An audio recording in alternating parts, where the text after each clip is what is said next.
Well, a first for Canada, I know, is something called Listen Up.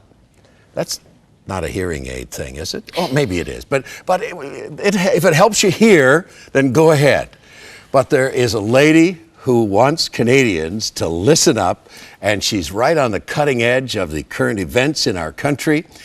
And her name is Lorna Dueck. Hi, Lorna. Hey, David, and we're one of those creations that you were able to foster and mentor.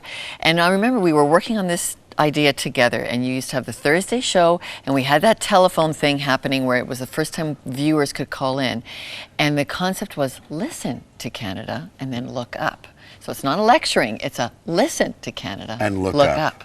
And that's where it was created here at 100 Huntley Street 12 years ago now, and it's been 5 years independent. There's a movie in the theaters right now called Up. I know, it's lovely. And you know, it has a happy ending. You think Canada, well, I don't want to talk about the end. I mean, this is our birthday, but when you have a birthday, it means you're getting older. Canada's getting older. And it's not going to be an ending, but will it be happy? Like all Canadians, I'm part of the immigrant tradition that came here, and I was looking at the Globe and Mail on the weekend, and it was showing pictures of Russian immigrants from 1922, and our family dates back to that time when Russian immigrants came and settled the prairies.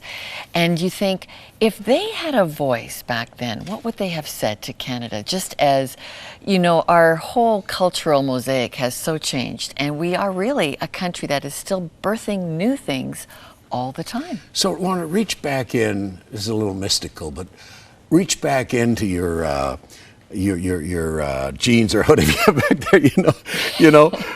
Your heritage. What do you think they would have said?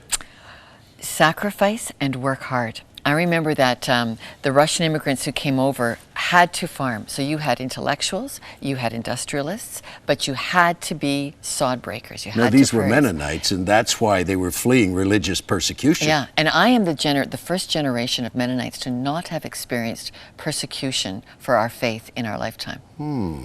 So I think they would have, they would have embodied that idea that to have a better tomorrow and to live by the ideals of our faith, we need to sacrifice. This will not be the popular thing to do. And we need to sacrifice our own personal ambitions so we can build a better tomorrow. Okay, give me the raison d'etre for Listen Up and why people should find it on various networks, and of course CTS, our network here.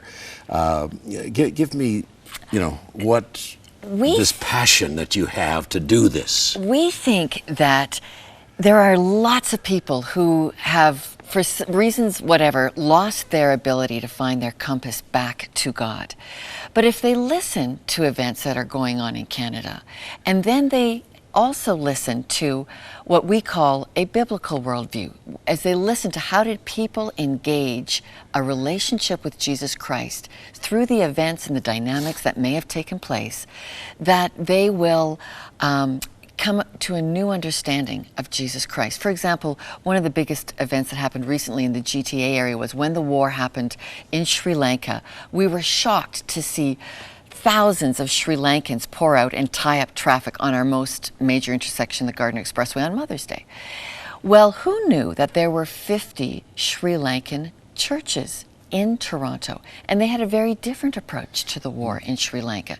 And so then you take the unrest, you take the worry, you take the fear, and you see how do those Sri Lankans who bring those emotions to the cross of Jesus Christ, how do they process the news? And that's really what we try to do week after week. We just finished a great program that's just aired yesterday on urban poverty. What is the church doing in the centers of our largest cities for a situation that many of us just wish to brush aside? And you may not realize that those things are even underway. You just need to discover who are the people and who are the voices that are taking the very real issues we live with and lifting them up to God. I saw a first on Listen Up, a statement of this clarity by a Prime Minister of Canada. Now, Pierre Trudeau was on in '81 in Salute to Canada, former Prime Minister at that point, Joe Clark, he was on. We involved our political leaders, And they did, reference God and our history, our tradition, and so on in their statements, which I appreciated very much. But you have a statement that I saw on Listen Up, which at that point I didn't know I was going to be here on 100 Huntley Street on Canada's birthday. But I thought if I ever have a chance, I want Lorna to bring this statement and put it on 100 Huntley Street, repeat it on Huntley Street, as you had played it on Listen Up. Well.